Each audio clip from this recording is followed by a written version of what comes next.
Hello guys, இங்கே நம்ம பார்க்க போகிறது டெத் நோட் சீசன் 1 எபிசோட் 14. இதுக்கு முன்னாடி இருக்க எபிசோட்ஸை பார்க்கலாம், இப்போ போய் பார்த்து வந்துருங்க. அப்போ தான் உங்களுக்கு ஒரு கண்டினியூட்டி கிடைக்கும். வாங்க ஸ்ட்ரெயிட்டாக வீடியோக்குள்ளே போகலாம். எபிசோட ஸ்டார்டிங்கில் மிஸ் ஆமனே ஹீரோவை பார்த்து இதை நீ நம்பரில்லை, ஸோ டெத் நோட கூட நான் உன்னோட டெத் நோட்டை தொட்டு உன்னோட ஷினிகமி பார்க்கணும் அப்படின்னு சொல்லுவா. அதனால ஹீரோவுமே டெத் நோட ஒரு பீஸ் ஆஃப் பேப்பர் அந்த பொண்ணுகிட்ட தருவா. அந்த பொண்ணை அதை தொட்டு பார்த்துட்டு ஷினிகமி பார்த்துருவா. மீசா ரியூக்கு பார்த்துட்டு, ஓ நீங்கள் தான் ரியூக்கா, நான் தான் மிஸ் ஆமனே அப்படின்னு சொல்லி ஒரு ப்ராப்பரான இன்ட்ரடக்ஷனை தருவா. அப்படியே என் சைட் டாஸ்க் போஸ்டர் காட்டுறாங்க. எல் வந்து அந்த ஹீரோடைய வீடியோஸ்லாம் பார்த்துட்டு இருக்காரு, அதாவது அந்த கேசட்ஸ் எல்லாம். சீஃப் கிட்ட ஒரு முக்கியமான விஷயத்த சொல்லுவார்.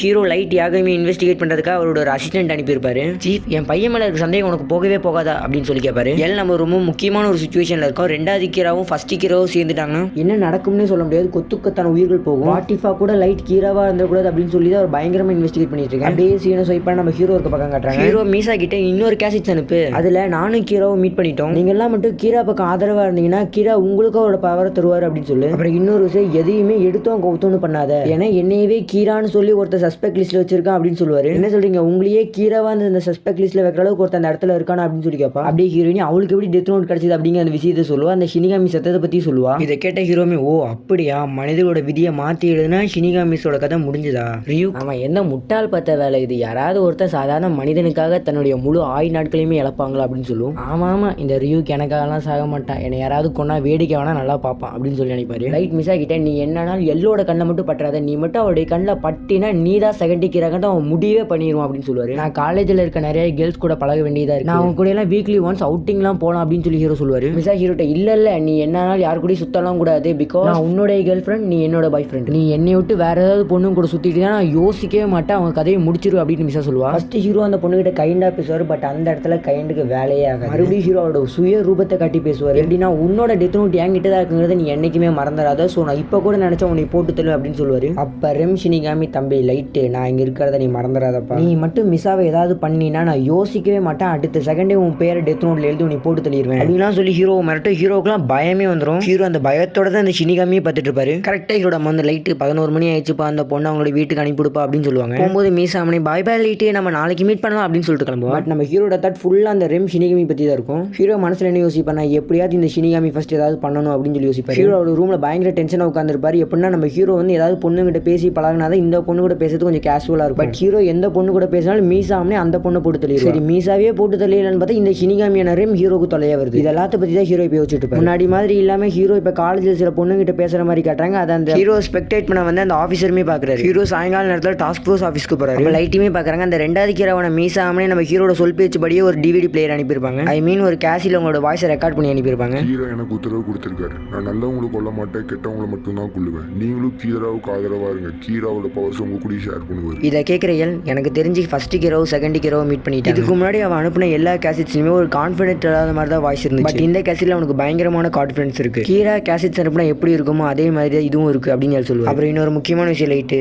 எனக்கு தெரிஞ்ச 5% நீ தான் கீராவா இருப்ப, நீ கீராவா இருக்கக்கூடாது அப்படின்னு சொல்லி நம்புறேன், ஏன்னா எனக்கு கிடைச்ச முதல் பெஸ்ட் ஃப்ரெண்டு நீ தான். இதுக்கு ஹீரோவுமே, எனக்கு கிடைச்ச ஒரு உண்மையான பெஸ்ட் ஃப்ரெண்டு நீ தான் எல். இதை கேட்குற ஹீரோட அப்பா அவனை சீஃப்லாம் பயங்கரமா சந்தோஷமா இருப்பாரு. ஏன்னா வேர்ல்டு பெஸ்ட் டிடெக்டிவ் ஆன எல்க்கு தன்னோட பையன் ஃப்ரெண்டா இருக்கிறத நினைச்சு ஹாப்பி. ஹீரோ டாஸ்க் ஃபோர்ஸ்ல ஒர்க் பண்ணிட்டு அவருடைய வீட்டுக்கு நடந்து போயிட்டு இருக்காரு. அப்ப பின்னாடி இருந்து யாரோ லைட்டு செல்ல குட்டி அப்படின்னு சொல்லி ஹீரோ ஹக் பண்றாங்க. அது வேற யாருமே இல்ல, மீசா ஆமனே தான். மீசா ஆமனே ஹக் பண்ணதுக்கு ஹீரோ பொத்துன்னு கீழே விழுந்துறாரு. ஹீரோவுமே மீசா அவருடைய வீட்டுக்கு கூட்டிட்டு போயிட்டு இருக்காரு. இதை ஹீரோ ஃபாலோ பண்ண அந்த அசிஸ்டன்ட் நோட் பண்ணிடுறாரு. ஹீரோவுமே ரெம் ஷினி ஆயிட்ட, நீ என் பேரை எழுதி போட்டு தரதுக்கு பேசாம எல்லோட பேரை எழுதி போட்டு தரல கூட நான் கொஞ்சம் நிம்மதியா இருப்பேன், அப்படியே நானும் மீசாவும் நிம்மதியா வாழ்வோம் அப்படின்னு சொல்லி கொஞ்சம் நெகோசியேஷன் திறமையை காட்டுறாரு. ஹீரோ மீசா ஒர்க் பண்ணி, ப்ளீஸ் இதை பண்ணு, நானும் மீசாவும் நிம்மதியா வாழ்வோம், எங்க ரெண்டு பேருக்குமே இடைஞ்சலா இருக்கவன் எல் ஒருத்த மட்டும் தான், அவன் ஒருத்தனை மட்டும் நீ போட்டு தரலாம், நாங்க ரெண்டு பேருமே ரொம்பவுமே ஹாப்பியா இருப்போம், சோக்கா ஸ்ரீராப்பா லைட் அப்படின்னு ரியூக்கு மைண்ட் வாய்ஸ் இருக்கும். ஹீரோ மீசாவை தூண்டி விடுவாரு. மீசாவுமே, ப்ளீஸ் ரெம் எங்களுக்காக இதை பண்ணு, நீ மட்டும் அந்த எல்லாம் போட்டு தள்ளினா நாங்கள் ரெண்டு பேருமே நிம்மதியா இருப்போம், நீ மற்றவங்க கண்ணுக்குமே தெரிய மாட்டோம், உங்ககிட்ட ஷினிகாமி ஐசுமே இருக்கு, நீ ஈஸியாக அவனை போட்டு தரல அப்படின்னு சொல்லுவாங்க. ஹீரோமே, சரி உனக்கு மீசா மேலே பாசம்னா நான் என்ன பண்றது அப்படின்னு ஹீரோட டாக்டிக்ஸை பயன்படுத்துவாரு. ஓகே மீசா,